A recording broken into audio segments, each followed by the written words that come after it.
அன்பிற்கினியவர்களே வணக்கம். இன்னைக்கு நம்ம ஜிகே அப்டேட்ஸில் எஸ்ஆர் பொம்மை வர்சஸ் யூனியன் ஆஃப் இந்தியா அப்படின்ற இந்த கேஸ் பற்றி தான் பார்க்க போகிறோம். இத்தனை வருஷம் கழிச்சு எதுக்கு சார் இந்த கேஸ் இவ்வளோ முக்கியத்துவம் வாய்ந்திருக்குது அப்படின்னா, இந்த கேஸ் 3 முக்கியமான விஷயங்களை பற்றி பேசுது.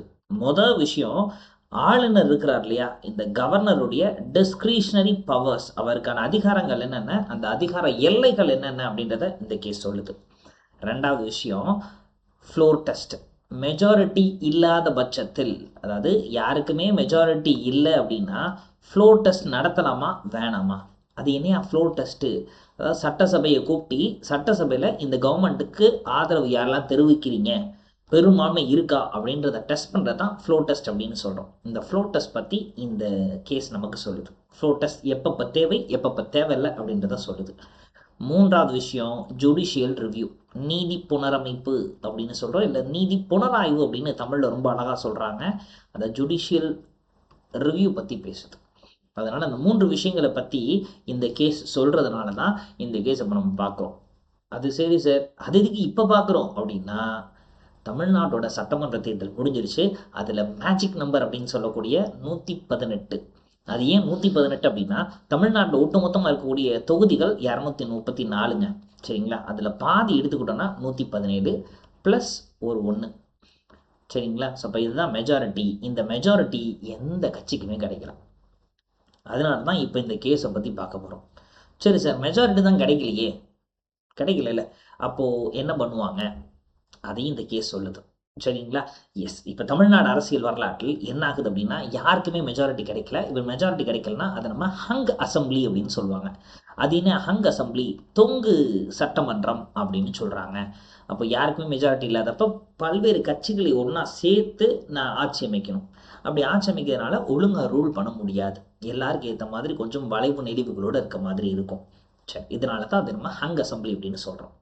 சரி, இந்த பொம்மை கேஸுக்கும் இப்போ தமிழ்நாட்டோட சிச்சுவேஷனுக்கும் என்ன தொடர்பு அப்படின்னா, இந்த பொம்மை கேஸில் பொம்மைன்றவர் யார் அப்படின்னா, இந்த எஸ்ஆர் பொம்மை அப்படின்றவர் கர்நாடகாவினுடைய ஜனதா பார்ட்டி லீடர்.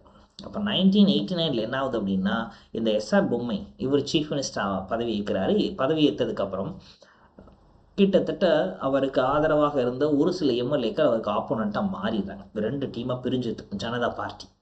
அப்போ ஜனதா பார்ட்டி 2 டீமாக பிரிஞ்சோன்னே இதை சான்ஸை பயன்படுத்தி அப்போ இருந்த கவர்னர் என்ன பண்ணிடுறாரு அப்படின்னா, எப்பா உங்கள்கிட்ட மெஜாரிட்டி இல்லையில, அதனால் நான் ஆட்சியை கலைச்சிட்றேன் அப்படின்னு சொல்லிட்டு ஆளுநர் ஆர்டிக்கல் 356 அப்படின்றத இம்ப்ளிமெண்ட் பண்ணிடுறாங்க.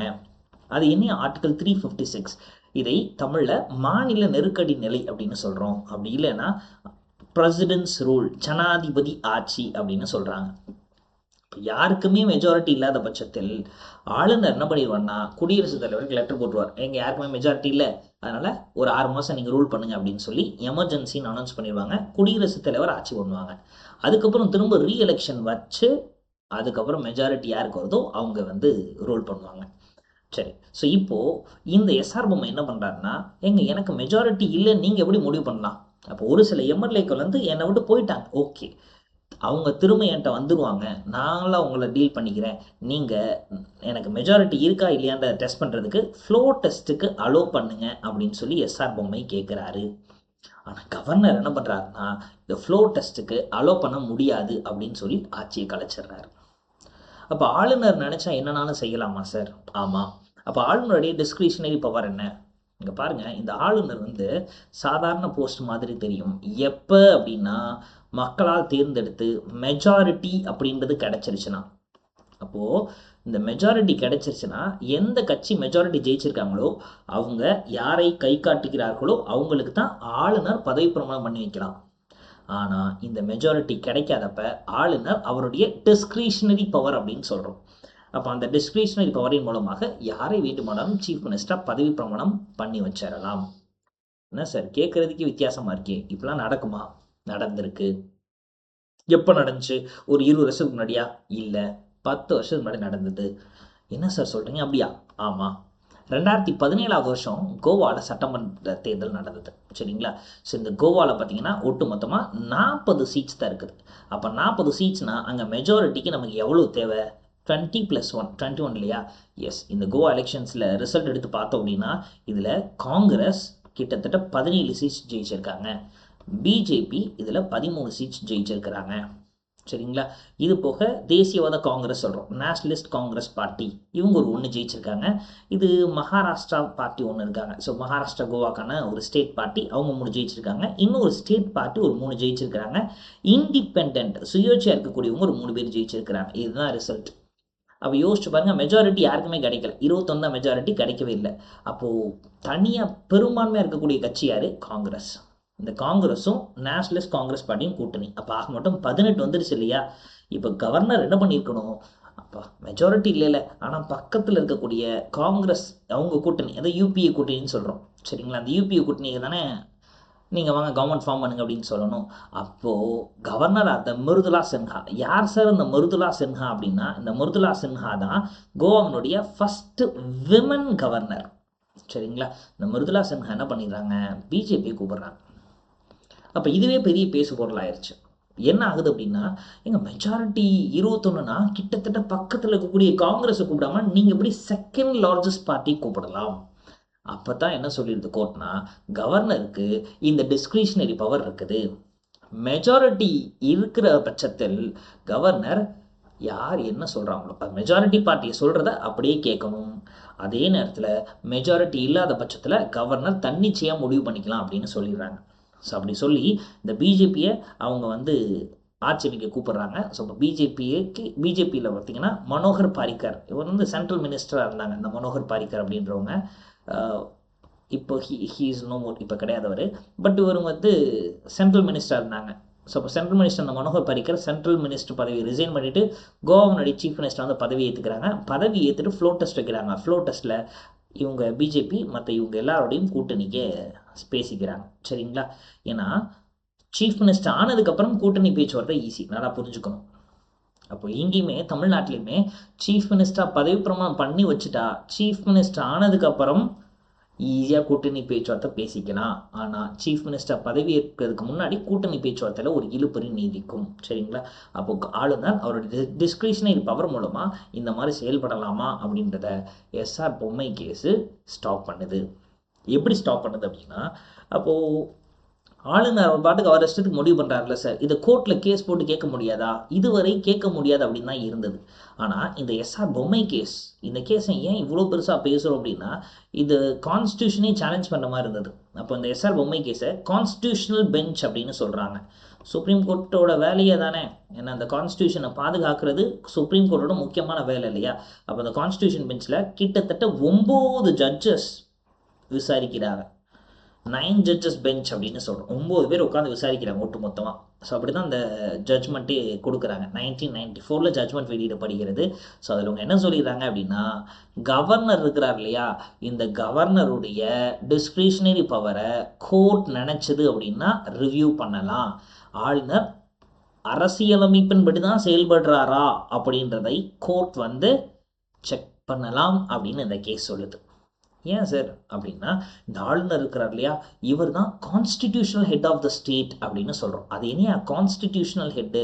நம்ம மாநிலத்தினுடைய, நம்ம இல்லை ஒட்டுமொத்தமாக எல்லா மாநிலத்தினுடைய அரசியலமைப்பு ரீதியிலான தலைவர் யார் அப்படின்னா கவர்னர் தான். சரிங்களா?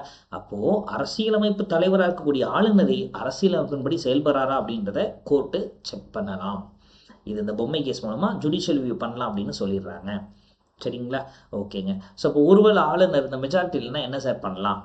மெஜாரிட்டி கொடுத்து பார்க்கணும். அப்படி கொடுத்து பார்த்து மெஜாரிட்டி இல்லாத பட்சத்தில் ஆளுநர் ஆர்டிகல் 356க்கு பரிந்துரைக்கலாம். அது என்ன ஆர்டிகல் 356?